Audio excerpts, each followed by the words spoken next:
오늘 소개하게 된 교도소는 단언컨대 지옥의 교도소라고 할 수 있다. 이곳에 갇힌 죄수들은 아무리 억울한 누명을 뒤집어 쓰더라도 평생 나올 수가 없다. 종신형을 선고받은 이 죄수는 3년 동안 복역을 하다가 나중에는 판사로부터 무죄를 선고받았다.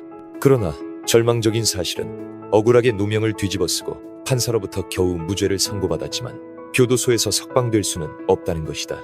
교도소에는 그와 같은 처지의 죄수들이 수도 없이 많았다. 이곳은 바로 서반구에서 가장 가난한 나라인 아이티에 위치한 아이티 국립교도소이다. 이 교도소는 4,000명 이상의 수감자를 수감하고 있었고 이 중 88%는 아직 재판 또한 받지 못한 상황이었고 어떤 이들은 10년 동안 갇혀 있으면서도 자신이 대체 무슨 죄로 들어온 건지 알 수도 없었다. 아이티는 쿠바와 자메이카의 동쪽에 위치한 카리브 국가로서 세계 최초의 흑인 공화국이다. 정부의 부패 탓에 중남미에서 가장 발달하지 못한 나라로 뽑힌 아이티는 전국적으로 주민 중 약 20%만이 수돗물을 사용할 수가 있다. 뿐만 아니라 대다수의 사람들은 매일 단이달 로만으로 생존을 해간다. 수도 포르토프랭스에 위치한 아이티 국립교도소는 이곳에서 가장 큰 교도소이다. 이 교도소 안에는 흉악한 살인범도 있고 억울하게 누명을 쓴 일반 서민도 있었다. 교도소 안으로 발을 내디딘 기자는 놀랍게도 죄수 10명 중 평균 9명 이상이 상의를 입지 않고 있는 것을 발견하였다. 그들이 탈의를 한 가장 큰 이유는 무더운 날씨 때문이었고 둘째로는 입을 옷이 없었기 때문이다. 감방 내 주승 여건은 매우 열악했다. 배설물과 오줌 냄새가 풍겨 뿌연 공기를 만들어냈고 이곳에서 지내는 죄수들의 얼굴과 표정은 너무나도 막막하고 절망적으로 보였다. 그들은 기자를 보자마자 남은 생의 지푸라기를 잡는 심정으로 끊임없이 쪽지를 기자에게 쑤셔놓고는 앞다투어 자신의 억울한 사정을 하소연하며 하루빨리 자유를 얻기를 희망했다. 감방 내 주승 여건은 매우 열악했다. 감방 한 칸에는 침대가 단 18개뿐이었고 사람은 60여 명이나 있어 다들 비좁은 바닥에서 웅크리고 지내야 했다. 심지어 어떤 죄수들은 발 디딜 틈도 없어 밧줄을 해먹으로 묶어 공중에 매달려 잠을 자기도 한다. 그들은 하루에 약 23시간 동안을 감방에 갇혀 지내야 한다. 아침 식사는 매일 똑같았다. 인간이 먹을 수 있는 음식이라고는 믿겨지지 않는 풀들로 가득한 식사였다. 적지 않은 인원에 비해 화장실 개수는 제한돼 있어 많은 죄수들은 비닐봉지로 대소변 문제를 해결한 뒤 직접 창문 밖으로 버리고는 한다. 그리하여 바깥길에는 대변이 가득 널려 있었다. 그들의 이러한 행위는 결국 병균을 키워 많은 사람들에게 전염병을 일으키기도 한다. 곧이어 교도소 의무실을 찾은 기자가 마주한 눈앞의 장면은 충격적이었다. 간방과 마찬가지로 이곳도 사람들로 붐비고 있었고 심지어 침대 밑에도 사람들이 가득 누워 있었다. 의무실에는 아무런 의료 설비도 없었고 약품도 매우 적어 그야말로 참담했다. 사실 죄수들은 매일 2끼밖에 먹지 못한다. 심지어 그들의 식사라고는 뜨거운 물에 밀가루를 풀어먹는 것 정도였다. 그리하여 대부분의 죄수들은 쉽게 영양실조를 앓게 된다. 교도소는 가족들이 죄수들에게 먹을 것을 보낼 수 있도록 허용하긴 했지만 문제는 가족들은 이 죄수들이 이곳에 갇혀 있을 거라는 생각지도 못한다는 것이다. 죄수가 복역하는 과정에 만약 콜레라와 폐결핵에 감염되기라도 한다면 그저 체념하고 죽음을 기다릴 수밖에 없었다. 의무실도 가지 못하고 따로 독방에 갇혀 격리를 당하게 된다. 이 작은 방에는 총 150여 명이 수감되어 있었고 매일같이 서로 몸을 부대끼며 잠을 청해야 했다. 그들은 하루 24시간 동안 아예 나갈 수가 없었고 방에는 아무런 약물도 없었다. 오직 자신의 면역력에 의지할 수밖에 없는 상황이다. 버틸 수 있으면 계속 생존하게 되고 버틸 수가 없다면 그대로 시신으로 남게 된다. 그리하여 이곳은 지옥의 교도소라고 불리우게 된다. 많은 죄수들은 자신의 재판을 기다리지도 못하고 세상을 떠난다. 지난 주말에만 이미 3명의 죄수가 병으로 사망하였다. 기자가 계속하여 탐방을 이어가는 도중 그는 죄수들로부터 다양한 쪽지를 받았고 모두들 자신을 도와줄 변호사를 찾아주기를 기대하고 있었다. 이곳에 갇힌 대부분의 죄수들은 영문도 모른 채 갇혀 있었다. 이 죄수는 여느 때와 다름없이 시장에서 채소를 사고 있다가 경찰 한 명이 갑자기 그를 체포하여 이곳에 오게 됐다고 말했다. 아무런 죄도 알려주지 않고 바로 감옥에 넣어버려 그의 가족에게도 이 소식을 알리지 않았다는 것이다. 이후 아이티에서 지진이 발생하였고 교도소가 무너지게 되자 그는 배가 너무 고픈 나머지 교도소 밖으로 나가 먹을 것을 찾기 시작했고 경찰은 그가 탈옥했다는 이유로 그 이후로는 5년 동안 그를 독방에 따로 수감해왔다는 것이다. 오늘날까지 그는 7년 동안 감옥에서 지내고 있었다. 그는 여전히 자신이 무슨 죄를 지었는지 재판은 언제 진행되는지 전혀 아는 바가 없었다. 이 감옥에는 그와 같은 억울한 죄수들이 수도 없이 많았다. IT법에 따르면 체포된 사람은 48시간 안에 조사를 받아야 하는데 이곳의 대다수 죄수들은 검사조차도 만나지 못했다. 어떤 사람은 그렇게 무려 10년을 감옥에서 지내게 되었고 그 와중에도 새로운 죄수들이 끊임없이 들어오고 있었다. 교도소장은 이 교도소가 원래 1200명밖에 수용할 수 없는 곳이었는데 지금은 어느새 4300명까지 늘어나 운영 부담이 엄청나다고 말했다. 이들 중 단 500여 명만 실형을 선고받았고 나머지 88%는 여전히 대기 중이다. 조사가 이렇게까지 늦게 진행되는 원인을 알아내기 위해 기자는 현지 법원으로 향했다.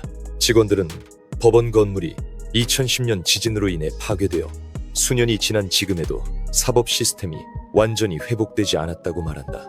그런데 기자는 모든 사무실과 재판정을 돌아다녔지만 법관을 한 명도 찾아내지 못했다. 그제서야 기자는 지금 이 상황이 회복이 되지 못한 게 아니라 아예 사법 시스템 전체가 붕괴 위기에 처해 있다는 것을 깨닫게 되었다. 그러나 기자가 더욱 놀란 사실은 이곳의 판사들은 매년 2달의 휴가를 갖는다는 것이다. 그리하여 근무 시간이더라도 법관들이 항상 있는 것은 아니었다. 그들은 단지 이를 겸직으로 삼을 뿐이었다. 정말 충격적이고 참담한 현실이었다.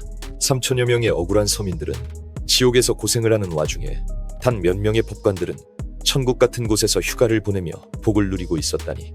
또한 기자는 법원의 현재 상황은 판사가 부족할 뿐만 아니라 법원 전체의 업무 효율이 매우 낮다는 것을 발견하였다.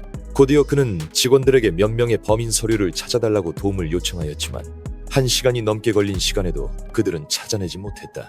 왜냐하면 직원들은 모든 서류를 아무렇게나 쌓아놓고 있었고 심지어 알파벳 순서대로도 배열하지 않았기 때문이다.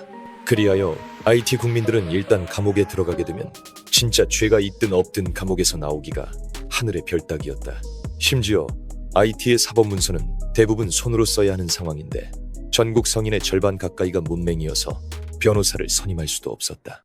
다행히 그 중에도 정의로운 변호사들이 있어 무료로 죄수들을 도와 사건을 처리하기도 한다. 이 나라에서 가장 성공한 변호사 중 하나였던 폴은 혼자만의 힘으로 이 부패한 사법체계와 10년 동안 항쟁해오고 있었다. 그는 그동안 수많은 억울한 사람들을 도왔다. 폴은 올해만 해도 재판 판결을 받지 못한 죄수 40여 명을 석방하는 데 성공했다.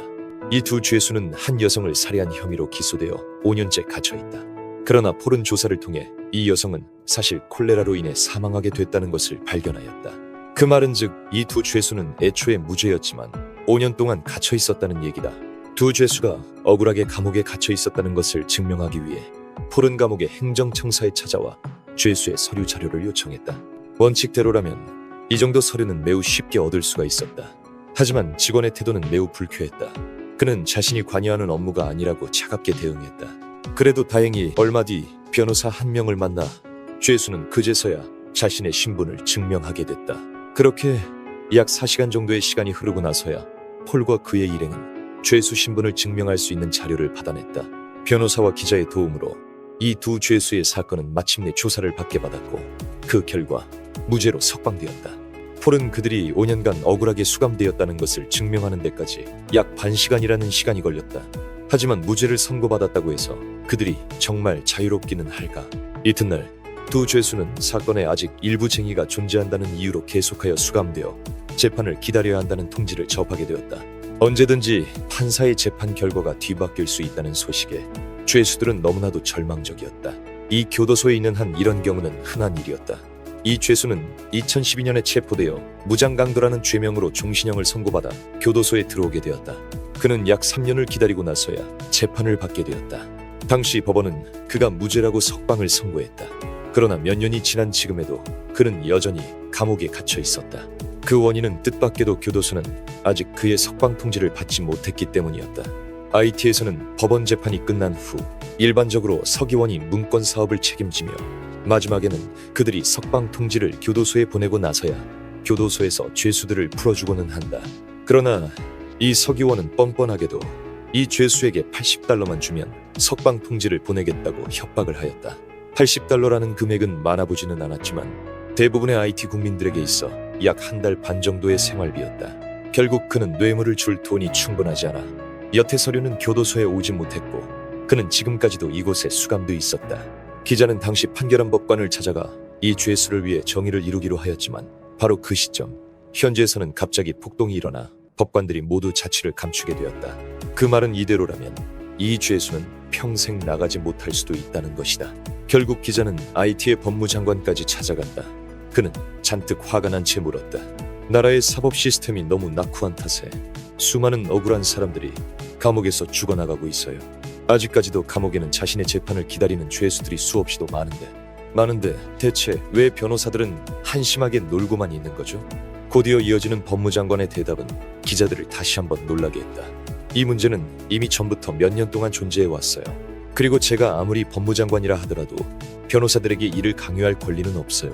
그야말로 괴이하기 그지없는 이 나라에서 혼자만의 힘으로 부패한 사법 시스템과 대항하기에는 확실히 어려웠다. 제작진의 촬영이 거의 끝나갈 무렵 불행히도 폐결핵에 걸리게 된 이 죄수는 자신이 과연 이 감옥에서 죽게 될지 정의가 먼저 찾아올지 그 끝을 알 수 없다는 말을 남겼다. 마음에 들면 좋아요와 구독을 눌러주세요. 우리 함께 더 넓은 세상을 알아가 봅시다. 다음에 또 만나요.